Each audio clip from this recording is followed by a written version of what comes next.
Hello everyone, I hope the notification is going out already.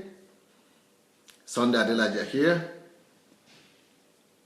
Welcome everyone.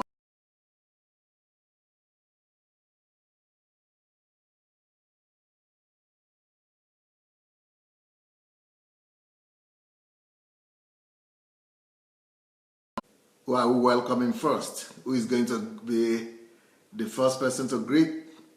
Bill Muna Prosper. Hello sir. Blessings.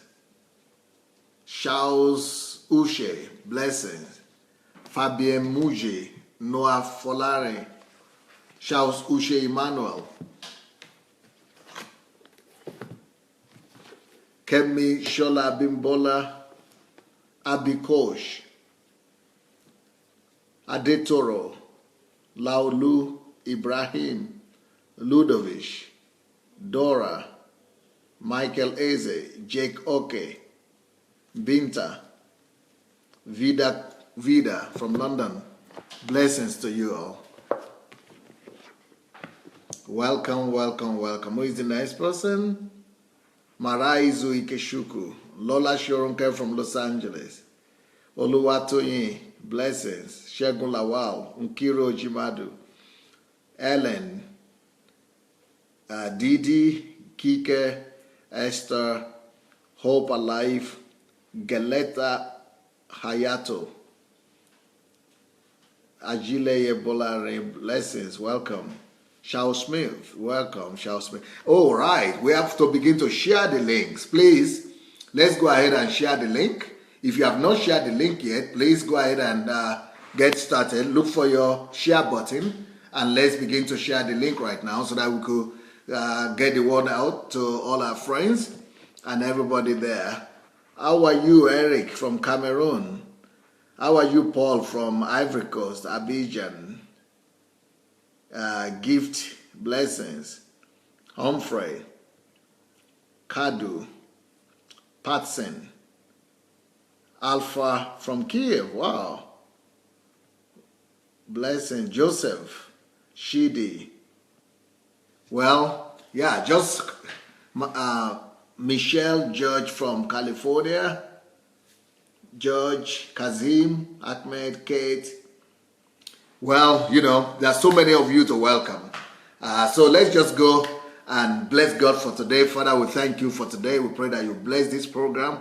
You speak to your people. You cause your spirit to minister to us. You cause your spirit to talk to everybody in their need in the name of Jesus. Let your wisdom come forth and let us get solution in all our situations. In Jesus' name, amen. Francesca Graziano, that's Italiano. Good evening, Pastor Sunday from America. My country, Milan, Italy, loves you. You are a blessing to all of us. Thank you. Gloria from Texas, blessing. Moses from, Lucky, Grace, Lopez, Amos,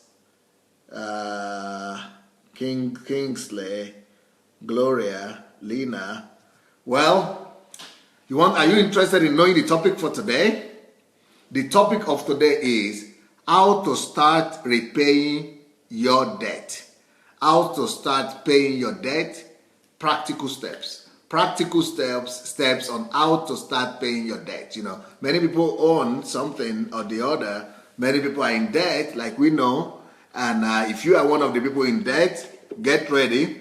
I want to give you some wisdom today on how to go about dealing with your debt and how to go about beginning to pay for your debt. When you have debt, we already told you where you should get the money from that you are going to use to pay your debt. That's what we spoke about in the morning. You know, but how do you begin to do it? How do you begin? How do you start the process of repaying your debt? Either you own money to people, or you own money to bank, or you own money to credit card companies, or stores credit card, or something like that. Whatever your debt might be, whatever the nature of your debt might be, it doesn't matter who you are owing. How do you begin to pay back your debt?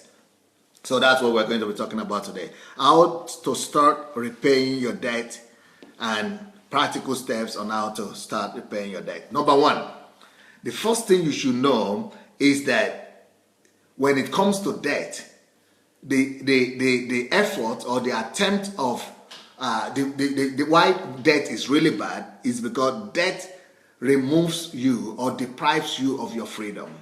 Debt deprives you of freedom, the God-given freedom that God has given to all of us. God has given all of us freedom from heaven.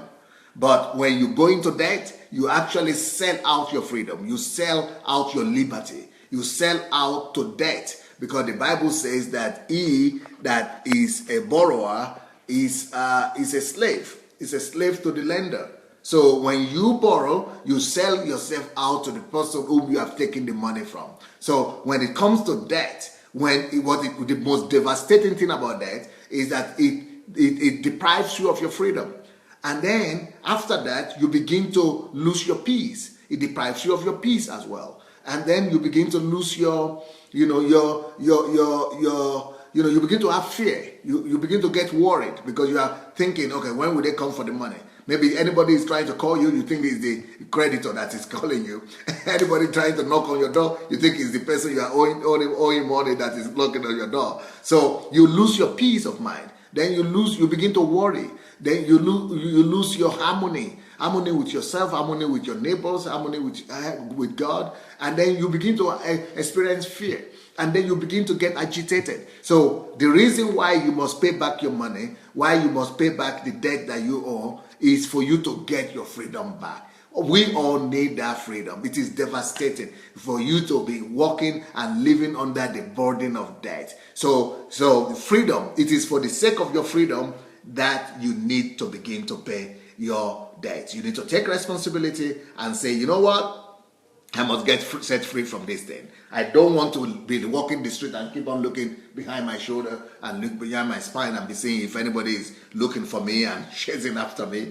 It's a terrible kind of life. It's a terrible lifestyle. So for that not to happen to you, you need to take responsibility. So I want to give you some principles now, what you should observe. I'm going to give you some steps. What are the steps you need to take to begin to pay your debt? Now, there are different kinds of debt, like I said. The first one I want to deal with, first principle. If you happen to be owing your co-workers or your employees, there's sometimes that's a very ugly situation when the director is borrowing money from his workers. Or the chief, in our country we say the oga is borrowing money from the subordinate. That is so embarrassing. So what you want to do is that if you happen to fall into that kind of category and you are owing money, but most of the cases when the director or the boss is owing money, it's not because they borrow money from their subordinates. It's because they are not paying their salaries. That's normally what happens. Then the directors and the company owners and the business owners will begin to say, well, the business is not going well, things are not so nice, and we don't have money now, so I cannot pay your salary. That is one of the horrible form of debt you could imagine. If you are in that kind of situation, that carries with it shame. And when you are supposed to be the director, when you're supposed to be the king, when you're supposed to be the prince, and then now you have to be at the mercy of your own subordinates, of your own workers.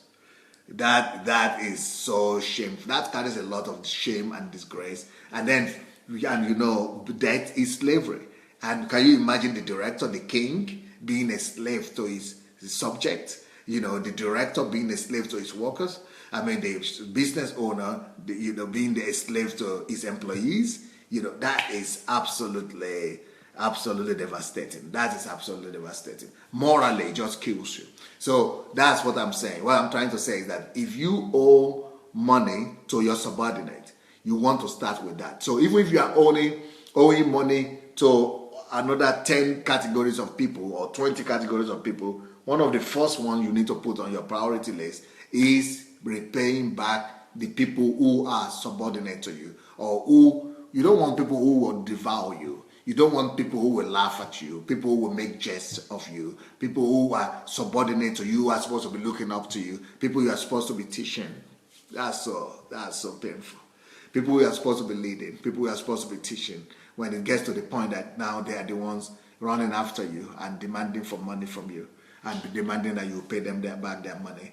You want to get that behind your back. So wisdom says that the first principle of paying loan back, of paying your loan, is to settle people who are lower than you, people who are your subordinate, people who are who are under you. Like, for example, if you're a pastor and you are owning money to your church members, that's a shameful thing, and that's very painful. And I feel for you, really, because I just know that, I know how terrible that looks like. And, they begin to talk. The talk itself is very devastating. The talk itself about you and your family is just damaging. It's just damaging.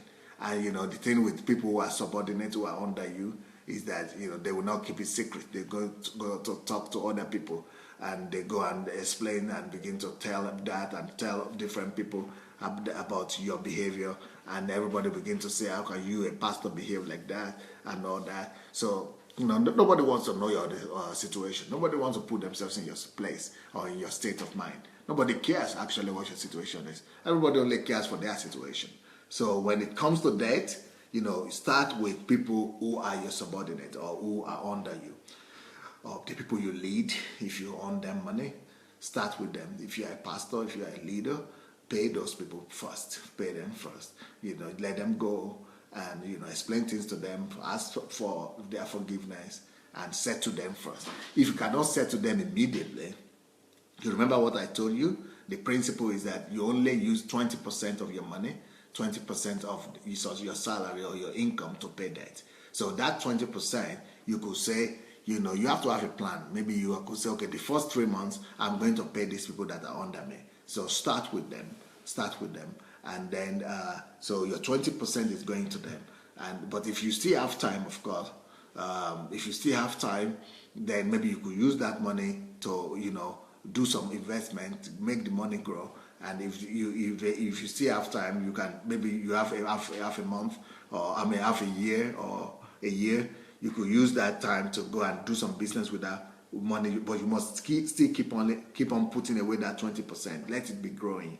And even if you are not paying now, even if the deadline that you have is not arrived yet, but still keep on putting the money aside, so that it will not be a shock to you when when the time comes and you don't have any money. But if you begin to put the money aside, 20% each month, at least you have something to begin to tell them, and you could begin to settle them little by little. But start with those people who are your subordinates, who are under you, or who are your members, or who are your followers. Okay, so that's the first principle when it comes to debt payment, when it comes to paying your debt. The next principle you want to follow, the next principle is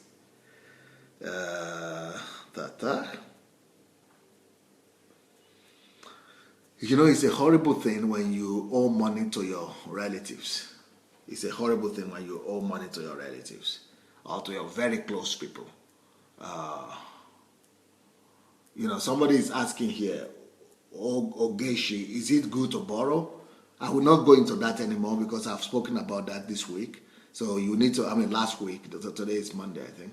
Yeah, last week, the whole of last week I was talking about that. So go back to the recordings. If you go to my blog, SundayAdelajablog.com, you will see all the recordings of these my teachings. You can go to video blog, Pastor Sunday's video blog, and you will see the old recordings where I've mentioned and I've spoken about if it is good to borrow or not. Another person was saying, don't borrow money to pay off your debt. It makes no sense. Yeah, I spoke about that yesterday, actually. So you could go and see the old recordings as well, and you will see my response to that question also. So, the next people that you want to settle, if you owe money, is make a list of the people you owe, and find out if in that list you have people who are your relatives, who are your family members. There is nothing that kills family relationships like money. Like nothing that kills family relationship like debt. Family members, there is something they call blood vengeance. Blood vengeance. If your blood people, if your blood people are angry at you, and if they are seeking to take vengeance on you, that could be deadly. That could really be deadly. So you don't want money to be the cause of conflict or of discord in your family and in your relative. Family people and people who are your relatives, you should value your relationship. One of the most important things in life is relationship. And that relationship should start with your family. Because you are the same blood. Even though, people, that is where you have the most conflict, your family, but you don't want to start that conflict. And you don't want money to be the reason for that conflict. But, really, our family members are the people who are supposed to value most. We're supposed to value our people most. Okay, Bulus Alexander is saying, good evening, Pastor. Can the message be transcribed for us on PDF platform? To transcribe my message, that takes a lot of time. Someone has to sit down and, stenograph them and, type them and all that. That takes a lot of time. That takes about, that could take up to 8 hours to do just one. So instead of transcribing it, what we have decided to do is to do a podcast for you, because we know that people in Africa, it's costing money for them to be able to watch video. Like here, it doesn't cost anything. You can do for free any amount of video you want to watch. But some people in Africa were telling me, especially in Nigeria, that they have to buy megabytes. Megabytes for video? I couldn't believe it. Why should you buy megabytes? But that's what they say. They say you have to buy megabytes. I didn't know what is megabyte. They say that's the way that's the way things work in Africa. Well, that they are just exploiting those poor people is so sad. It's so sad because that's the poorest continent, and they are still making them to pay for video, to watch video. I can't understand that. They said it's not just video. Anything you use in the computer, you have to have megabytes. I said, why? Everything is free here. With the internet is free. In my house here, I don't even pay anything for internet. I just have the router in place. That's all. And I have out of 50 people living in this house. Nobody pays anything. You just have your internet, your Wi-Fi. That's all. But so because of the people in Africa have decided to do to convert all this into audio. All this my teaching, all this my video, will convert them to podcast. And what I was told is that podcast the audio is not so expensive. And someone was asking me yesterday also if the podcast and the audio could be put on WhatsApp. I think yes, you have to put them on WhatsApp. Why not? But the video to put on WhatsApp will be too expensive for people. That's what I heard. So anyway, the second step, the second principle when you are dealing with debt is to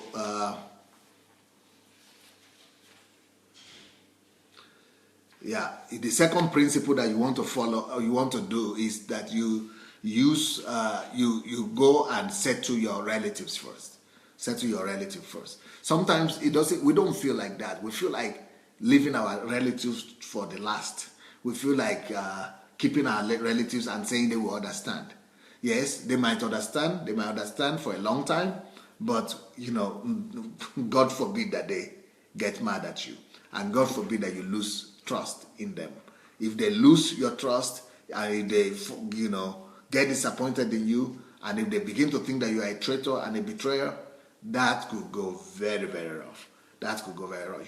It's not a good thing to spoil a relationship with people who have been there for you all your life. If these people are your family, they are the closest people to you. They have been there for you all your life. You don't want to spoil a relationship. In fact, anybody who had ever given you a glass of water or who has ever been good to you, you don't want to mistreat them.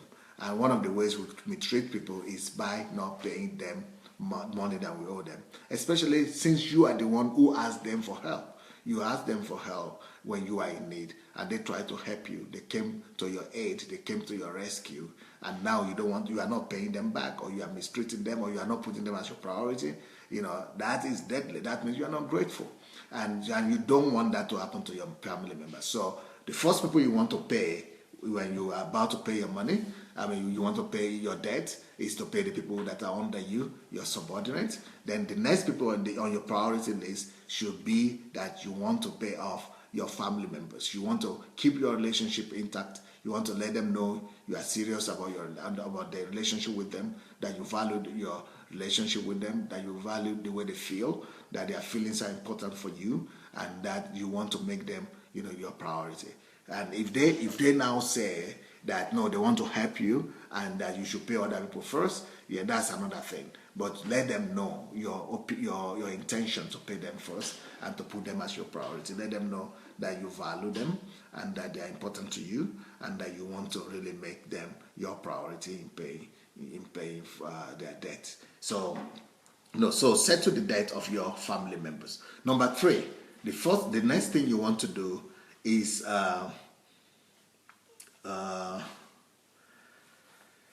if you, for God forbid, but this could happen too, God forbid, but this could happen that maybe you owe money to disenfranchised people, like disadvantaged people. But if you happen to be owing money to disadvantaged people, disenfranchised people, like maybe you are owing money to to old people, pensioners, grannies, grandfathers. Maybe you owe money to invalids, like what do you call it, the handicaps, people who are handicapped, people who have some kind of infirmity or the other, someone who is sick, someone who is dying of cancer, vulnerable, people who are vulnerable. So look in the list of people you owe money to. Is there any one of them that is really vulnerable? So if someone is sick and you are owing money to them, you want to make them your priority. If someone is, handicapped, and you are owing them money, you want to do something about it. If someone is a widow or a widower and you are owing them money, please, you want to put them at the top of your priority. You want to pay them first, because those things attract curses. If you are owing orphans, someone that doesn't have a father or doesn't have a mother who is struggling in this world, you'd want to put them as your priority. You want to minister to them. You want to, just beg them to forgive you, and you want to go and settle them as fast as possible. If you are owing money to people who are, who are struggling in life, who are poor and who are dejected, you also want to pay them also. I remember I had an experience like this when I was growing up. I know how this was very destructive. I was growing up in my village, and my grandmother was, I was living with my grandmother because I didn't know my father, I didn't know my mother. So my grandmother then fell sick. She fell sick, and I was 15 years old. But before she got sick, I had learned from her how to survive. And what that means is that, we are going to the bush, to the forest to get firewood. And so that was one business that she was doing. And felling firewood and drying them and going to sell in the city is a horrible kind of work, because sun in Africa is terrible. And you have to go some kilometers into the bush and be looking for the trees and be going to fell the trees, and then going to cut them, slice them, then expose them to the sun, and then carry them on your head, then carry some kilometers back to the house, get them packed accurately, then take them to the city. And that's what the old woman used to do, and that's what I used to do with us from when I was 6 years old. And so I was good in that business already, and I knew that was the only way to sustain ourselves. And these things, because the money was being used for cooking. I mean, the firewood was being used for cooking, and used for So anyway, but it was not just a little. They don't pay you much with that kind of business model. So for me, just for you to have an understanding of how tedious this was, for me to be able to buy a pen, I needed to go to the market with those kind of firewood at least for a week to just buy a pen and a pencil. Then for me to buy a book or a textbook or an exercise book, I needed to do that for 2 weeks or so. Then for me to be able to buy a uniform, I needed 3 months. 3 months every day, going to the bush to get firewood and going to sell them, going to the market. 5 o'clock in the morning, wake up and go to get the firewood. Then go to the market and then come back before 8 o'clock. Then 8 o'clock you have to resume in school. So this was the kind of business I was doing. So when my grandmother got sick, I was the only one left in the village, and I needed to survive. So the firewood was not enough to sustain me. So I went to the end of the village and asked for 3 plots of land. So the firewood, you don't need a plot for that. Just go to the bush to get it. So that's easy. But I needed 1 plot of land to begin to plant cassava. Cassava was a good business in that place. It was growing. I mean, you could sell it at any time. So I would dry it, make gari out of it, and go and sell the gari. So that is another business I was doing. That was my second business. Then I had another plot of land for planting my maize. What they call maize again? Corn. So I was planting the maize and the corn. So it was a whole plantation, 1 acre of land for cassava, 1 acre of land for maize, and then I had another acre of land for cocoa yam, they call it. I don't know if there's anything like that, but I think that's what they used to call it. Not really yam, not a big yam, but this was cocoa yam, they call it, smaller yam. Anyway, so I had those 3 plots of land, and then I still had my firewood business. And I was 15 years old, 13, 12, 14, 12, 15. Then my uncle, I mean, he was married, he was having 4 kids. He would come back from Lagos, and he discovered that I was working hard. Everybody in the villagers were praising me, because before my grandmother got sick and went to before she got, sick of cancer, and she never came back. So I was surviving by myself. And he got to know that the whole village was praising me, that I had money and I didn't have money, but not really, just enough for me. I was trying to save money for my school certificate, because in the next 2 years or 3 years, I was going to do my, what they call school graduation. They call it WAEC in our place. And I needed 50 naira for that. So on one occasion, I had saved 10 naira. And this brother my uncle came and said, how much do you have? I said, I have 10 naira saved. And I was going to 50. He said, no problem. He said, oh, you give me this thing. I just need it. I will go back to Lagos. I will just come back. I will just, bring the money to you. Don't worry. That whole week, he didn't come back. Second week, he didn't come back. 1 month, he didn't come back. 2 months, he didn't come back. 3 months, he didn't come. Then when he started coming back, he didn't come with money. And I didn't have any money, so I started going to the bush again. Started doing my work. So I did another one. And because he was my senior, he was like 40 years old, I was just 15. So he was like bullying me. Not bullying me, but talking in a way, that I didn't have the emotional power to tell him no. Because he was my uncle, he was my brother, I respected him. And he was a, married man with children, and he was in Lagos, I was in the village. So the next time he came back, I told him that, I'm waiting, but he said, oh, do you still have money? But because I will now come and bring everything together. And I couldn't lie. I didn't know you couldn't lie. They were always telling you not to lie when you were growing up, you see. I was afraid of lying. So I told him the truth, that I still had money. I made another money. After 1 year, I came back. So the second year, he took another 10 naira from me. Anyway, by the time I finished, my school, 2 years or 3 years later, I needed to pay 50 naira for my school cert, and I didn't have money to pay for my school cert. They had to put me, they have to put me out. I couldn't pay for my WAEC. And the exams were going on. I was just stranded. You cannot believe how devastating that is. How devastating that is. I would have remained in that village up to now, because I couldn't pay for my WAEC. No mother, no father, no relative, nobody there to pay for me. So, just recently I discovered who paid, that it was a distant relative, because I didn't even know how eventually they allowed me into the exam room. They said someone had paid from another city. And because they heard that this guy is doing well, but he doesn't have money to pay. And they were putting him out. Not only me, but a lot of us, they were put out of class, not to be able to sit for the exams.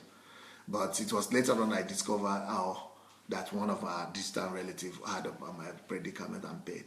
You don't want that kind of thing to happen to you. You don't want that. It's a bad blood something, especially when you are doing it to disadvantage people. You don't, when you mistreat orphans like that. Because in my own case, I was like an orphan. No father, no mother. So it's like God, intercedes for those kind of people. God intervenes for them. God fights for them. So when you try to mistreat orphans or widows, or people who are disadvantaged, handicapped people, you don't want to do that. You don't want to do that. You don't want to do that. You don't want to do that. You don't want to do that. Okay? You don't want to do that. So anyway, yeah, that is the next. It was that number 3 I gave you, the third priority. Yeah, I think so. Number 4 priority of people that you want to pay your debt to. The people you have to, put in your preference list of paying money to should be people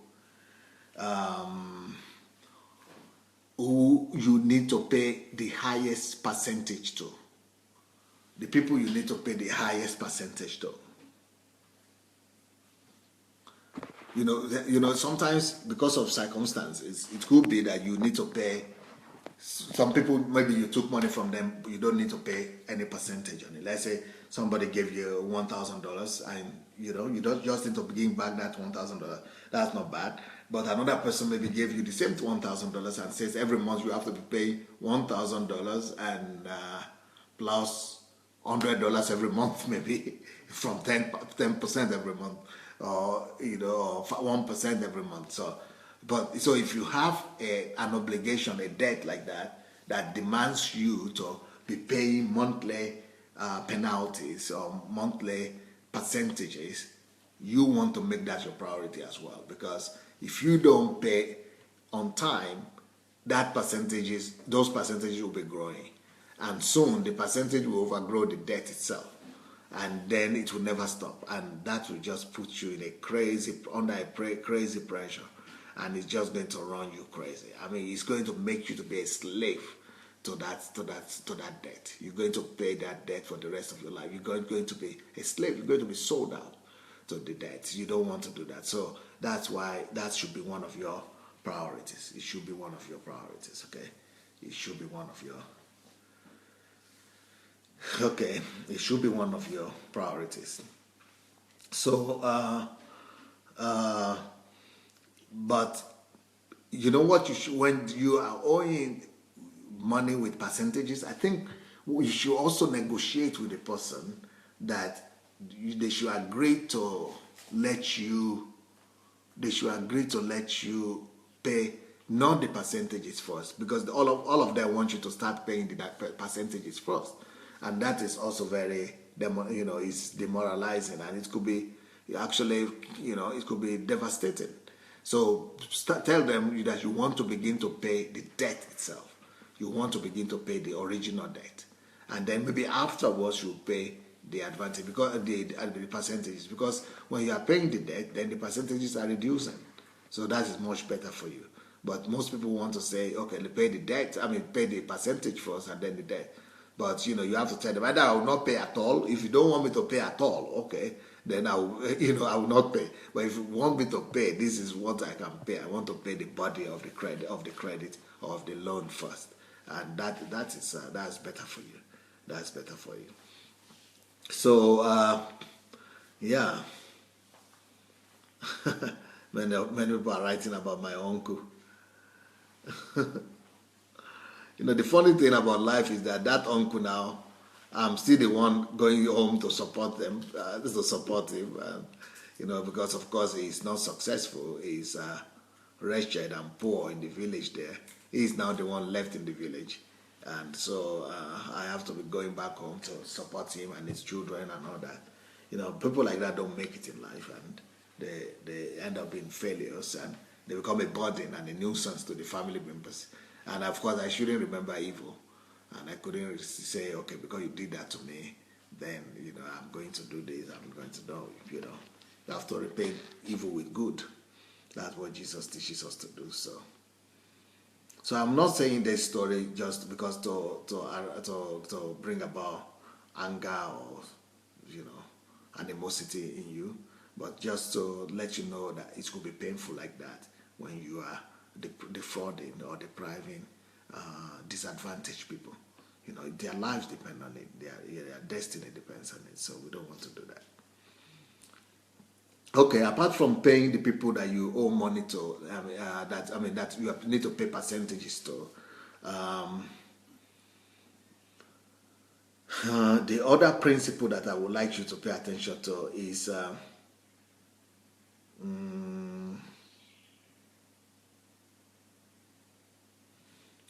think let me make one point before I begin to talk about the next principle. A mistake that we all make sometimes is that we make the mistake of paying money or returning the debt of those people who make the most trouble for us, who shout the most. That's what the mistake many people make. We want to pay money to those people who give you more trouble. We want to pay the people who want to shout the most and who are giving you much trouble. And that might not be the best principle to observe. So it's better for you to observe those principles that I gave you and to make those ones your priority rather than paying the ones who shout the most. Because the ones who are shouting the most, they might not be the most needy. They might not be the deprived. They might not be the orphans. They might not be the widows. Because if you are going to just pay the person who shouts the most, and at the end of the day, okay, you settle him and he lets you go, but what about the ones that God himself will fight for? Because when it comes to the orphans and to the disadvantaged and to the widows and foreigners, God begin to fight for them.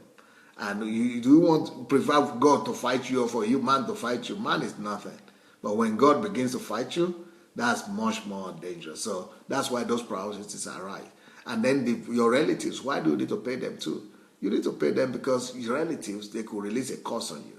And it will be justified because you are at fault. And you don't want blood war to start in your something. So those things are important. But those ones who are just coming and they are the troublemakers, try to, if they are in your priority, okay, please go ahead and pay them. But if you can afford it, yes, go ahead and pay them. But don't make them push you too much. Because you know what happens if you are paying debt to people who only make noise and shout and threaten you and all that, then once somebody else knows that you pay to that person who has threatened you or who has shouted the loudest, then other people begin to come and begin to shout as well. They now know how to get you. So other people begin to come with their own noise and with their own shout, and they begin to threaten you as well. So if you are the one that responds to threat rather than respond to principles, then people will be coming to to threaten you all the time. And just one will be going out, another one will be coming in. So don't make sure that you have your principles in place and follow those principles. 20% of your income you are using to settle your debt, and you settle them by the order of importance. Now, we have settled with the order of importance. What else do we need to do when it comes to settling our debt? The next thing you want to do is that you want to take the initiative in resolving your debt issue in your own hand. Don't wait until your debtors begin to call on you. Don't wait till your debtors begin to knock on your door. Don't wait till your debtors begin to call you and look for you. That's one of the most horrible things when it comes to debt. And debtors and people who give you money, who loan you money, they don't like that. They don't like it when they are the ones who have to be looking for you.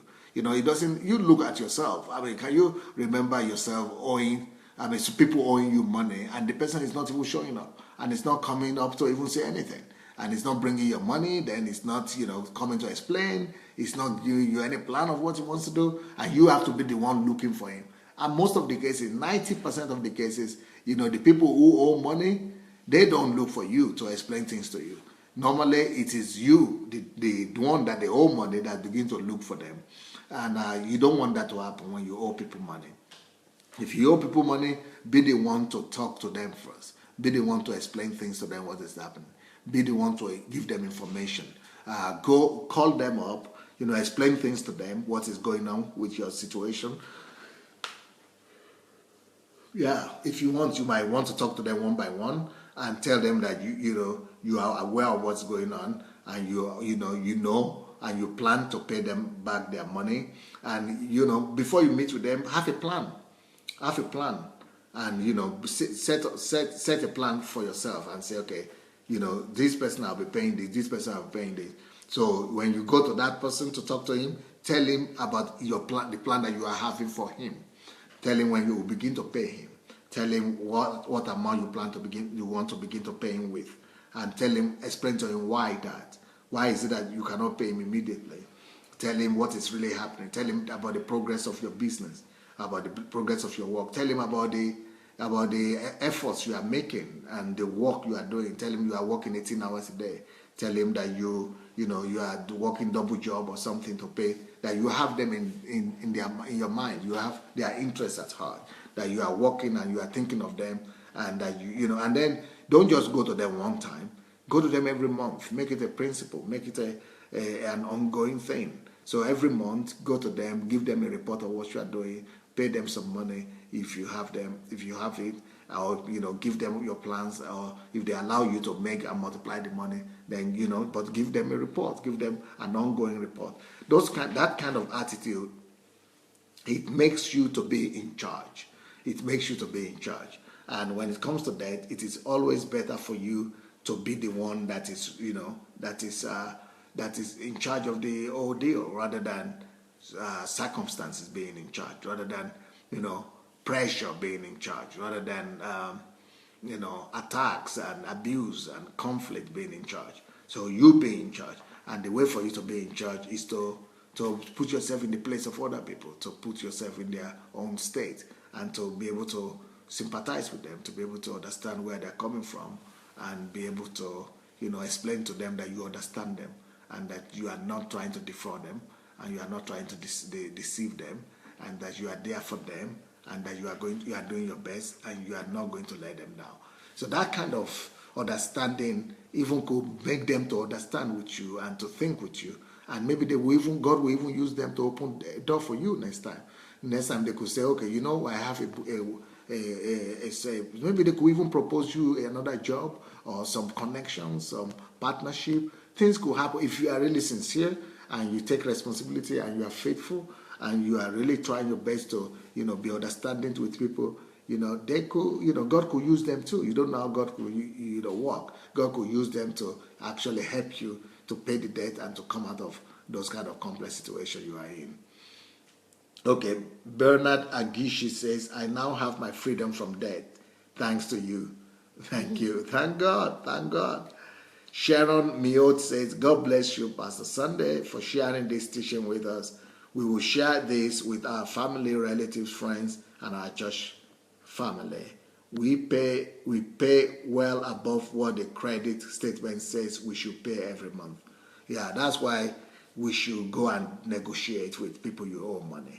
Go and negotiate with them and put your own priority. Make sure you are the one in charge, not the pressure of people that push you in charge, but you are the one in charge.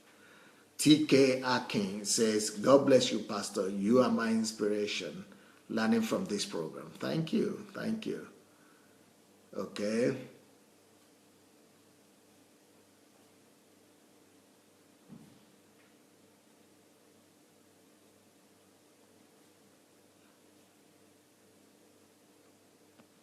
Yeah.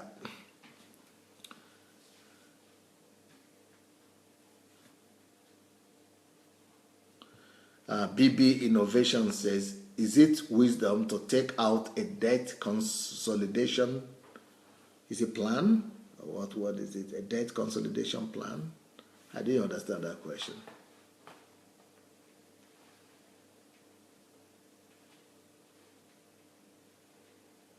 Anyway, so next thing, let's continue. Okay. Is it wisdom to take out a debt consolidation loan? Oh, wow. Well, there is Adedamola that wrote me on that kind of approach yesterday. I don't know if Moron Cages are here. And if Ademola is here, if he's here, I would have liked him to post that story, that plan that he has, that you could take out such a loan, consolidation loan, to pay for the loans. Ademola is here. Can you know, the letter you wrote to me, is it possible for you to post it here so that you could help people? That could really help people, really, about, you know, using a cheaper loan to pay for the big or expensive loans that you might have. That might be an exception. Yeah, so Adedamola is going to post it now. It might be able to help you. You know, those are just exceptional cases, but that is also could be helpful under the circumstances. Okay. The next thing you want to do is that you want to take a sheet of paper and a pen and write a list of all the people you owe money. You know, that could include people, that could include credit cards, that could companies, that could include, you know, stock card companies, that could include banks, that could include mortgage. You know, all the people you owe money, just make a list of them. And the next thing you want to do after you have that list is you want to find out in what situation can you negotiate. Under what situation can you negotiate? And you probably want to negotiate, you know, for some of them to defer the payment. If they could defer the payment and, you know, extend the date or the plan of the payment, that would be helpful for them to deter it so that you don't have to pay immediately and you could stretch it out. That might be helpful to you as well. And another thing you want to do after you have that list is to put the priorities of people to pay first, like I just mentioned today. You want to find out who are the people that you need to pay first, before God, first of all. Not the ones that are shouting the most, but make your own list of the people you want to pay.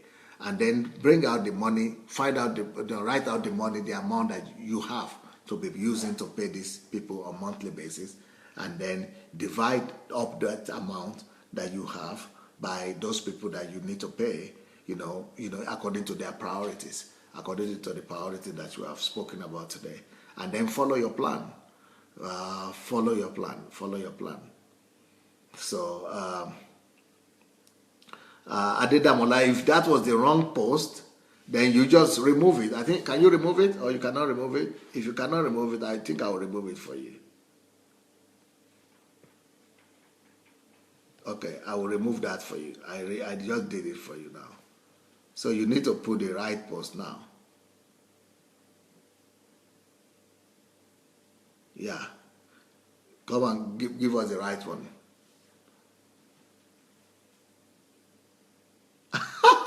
There is a Nigeria here.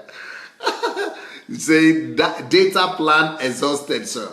They want me to miss this teaching. God pass them. So the money is over. I'm so sorry. This is terrible oppression in that country. You are not supposed to be watching video by data. It's supposed to be free. Like in any country. In most countries of the world, it's just free. You don't use data to watch video. I'm so sorry. But I'm about to finish anyway. This is about to finish. That's what... Oh, look at they said I was out of data too. Just reloaded. My God. So you have to spend so much money to be watching this. Oh, my. Why don't you go for Wi-Fi? I think you should look for Wi-Fi companies. Wi-Fi shouldn't be by data. So let's see if you could look for Wi-Fi, or you could look for broadband companies. Maybe they should be a little bit more expensive, but I think, wow. So you are saying 200 megabyte per episode. Wow. So each time you listen to me, you are spending 200 megabyte. And how much is 200 megabyte? Could you tell us? Adedamola, I removed your first post already. I did that, but I can't see your second post yet. I can't see the new one. I already removed the one you said was the wrong one, but I need you to put the right one. So how much is 200 megabyte? So per episode, because Kayode is like someone who never misses any of my episodes, 2 times a day. So 2 times a day you are paying 400 megabyte, money for 400 megabyte every day. That is crazy. That is just crazy.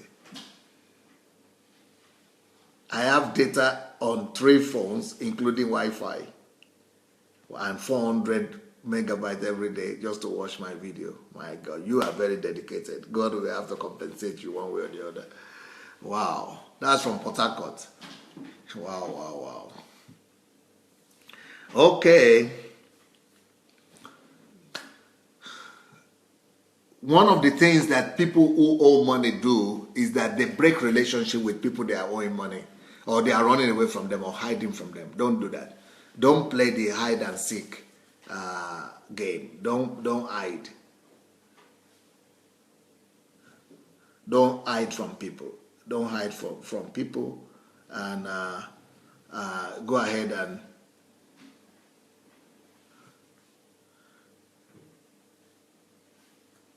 someone is saying here, if you are in Nigeria, Kehinde Andu said, let them go and buy Smiley Wi-Fi for 12,000 naira.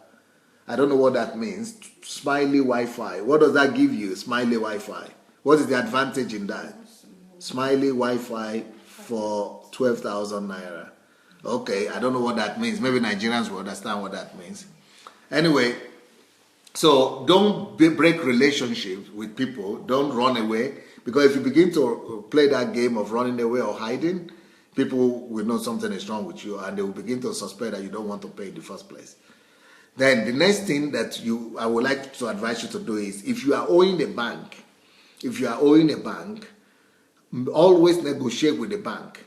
But when you are opening your negotiation with the bank, don't negotiate with the clerks and don't negotiate with the managers. Go to the head of the bank if possible. Go to the president of the bank, to the managing director of the bank, to the decision makers of the bank. And one of the things that you want to negotiate with the bankers about, not just the banks, but banks, credit. When you are owing institutions, like banks, credit card companies, utility companies, and things that are institutions and companies, try to go and negotiate with the owners and the people, decision makers, and you know exactly what you need to negotiate about. Negotiate about them canceling your percentages. Tell them you are a God-fearing citizen and you are, law-abiding citizen, and that you want to obey the law, you want to pay your debt. But tell them about your situation, tell them about circumstances you are in, and tell them about the effort you are making to pay the debt, and also tell them that if you are going to be paying the percentages, that you will never get to paying the debt, and that will be too much on you. So if they don't want to bankrupt you, and in which case, if you are bankrupt, they will never get their money back, that they should really try to understand you. And the way they should understand you is to reduce your percentages or to cancel your percentage altogether. If they can reduce your percentage or cancel your percentage altogether, that you will try your best to abide by the plan. Then you give them a plan and tell them, this is the plan I'm having. I have this plan to pay you back, and if you help me, I will abide by this plan. I will make sure that I don't default on my plans. And most banks might not agree for the first time, but when they see that you are coming, and you are serious and you are consistent about what you are doing, most of those institutions might begin to give you some variants or options of how to meet your needs. So make sure that you open conversation with them with understanding, not with threat or threatening them or fighting them, but just with understanding. And so in that case, owing institutions might be better a little bit than owing individuals, because individuals are emotions and all that. Institutions are also dangerous, especially those ones who like to send you some bandits and some criminals to go and collect their money. But they do that when you don't open up conversation with them. When you open up conversation, that's much more better. Olukayode Kundayo is saying, I have the Smiley Wi-Fi already, but not efficient. I got 20 gigabytes at 17,000 and used it up in less than 2 months. Wow. Ibrahim Bello say, in their country, they have free video, even Wi-Fi. Or what? Free video in other countries, even Wi-Fi. I subscribe 10,000 for 30 gigabyte on SpectraNet every month. I don't understand what that means. Anyway, I don't. Maybe that's Nigeria. Maybe not. I don't know. Well,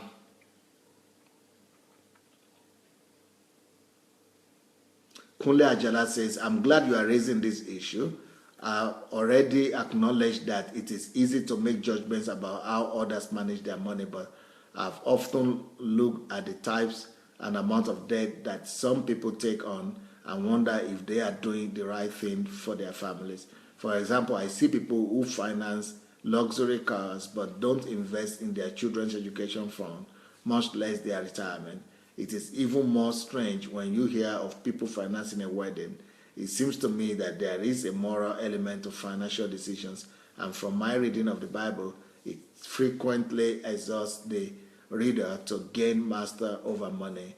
It can be all too easy to let money become an emotion-driven aspect of life. Yeah, that's true. That's true. Thank you. Well, our time is coming to an end. We're almost an hour online. So, and the thing we do before we go is that I want to hear the lessons. I want to read the lessons and hear the lessons that you have learned and you have taken for yourself from this teaching. So please, will you please be kind enough to write your decisions, your lessons, and your conclusions from this teaching? What are the things that you've learned? And what are you going to do? What are the decisions you are going to do? You are going to take thanks to this teaching today. And if you want to know more about the loss of money and how you could best manage your money and money matters in your life, I have my book, Money Won't Make You Rich. It's in Christian stores all over the world and on Amazon if you want to get that. And I have a team that is going to Africa with me, a team of 200 people from Ukraine and 2,000 people from all over the world. We have Japanese going with me, we have Asians going, Europeans going, Caribbeans going, Scandinavians going, Canadians, Americans going with me to Nigeria. We want to go to Nigeria to restore our nation. And I want to take as many people, expatriates, professionals, as many people as possible from all over the world, especially diasporas, to go back to Nigeria with me to be able to rebuild a great nation. I believe in the destiny of that country and in what God has spoken to me. So if you want to, go and make an impact upon Africa and upon Nigeria in particular, you want to join our team, go to my blog, SundayAdelajablog.com. You will see Nigerian Transformation Project there. You could go there and fill out your form and register for the newsletter. We're going to be getting you informed. Or you could write to me to pastor@godembassy.org. That's my personal email, pastor@godembassy.org. And then some of these teachings that we're doing, a lot of people are writing me all the time that we should turn these teachings to books. We should document them. So if you are one of those that you are gifted in writing and you could help to convert some of these teachings to books, because I don't just have the time now because I'm doing so much already. So if you want to help me in doing that, we can you can get in touch with me as well. Write to me to pastor@godembassy.org. And but that will be, of course, I'll be paying you for that. So if you are gifted in writing, please get in touch. And we'll be happy to get some books out of this. So anybody learning anything? I can't see any comment about what you've learned from this. And of course, don't forget to go and share. You got to go and share the link. If you have not shared the link for this program yet, go ahead to your share button and share the link and get some people to see it. It might be a help or it might be a blessing to somebody. Maybe someone needed this. So let's go share the link and it might help somebody to help them come out of debt. So who is there? Is there anyone there that wants to share what they have received, what this teaching has done for you? Is there anyone that has been blessed tonight? And is there anybody that's taken any decision about your situation, about your debt? You want to let us see what you are writing or hear what you think? I can't see any comments coming in. I can't believe that people are not writing it. Just maybe, is it my iPad that is not showing the latest comments or what? Let me see. The last comment I'm having here is from Kunle Ajala, and I read that already. Let me see what other people are writing.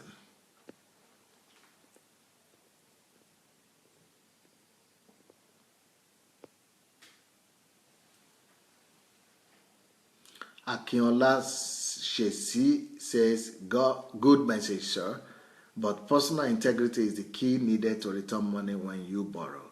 This is because from experience, people borrow money, but they don't have the genuine intention to repay back. Yeah, well, that's so sad. That's the reality of the life we live in. So sad, but evil people. Oluwasegun says, sir, may God continue to empower you. Thank you.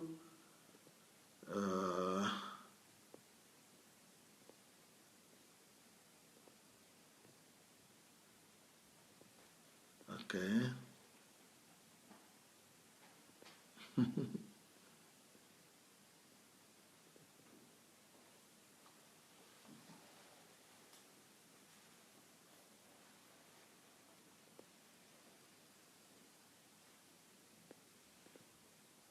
All right, I think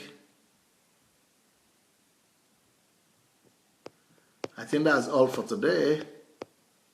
Our time is over, and thank you everybody for joining. Tomorrow morning I will be back again at 9:30 Ukraine time. That is 7:30 Nigerian time, 7:30 British time, 8:30 a.m. European time, and 2:30 a.m.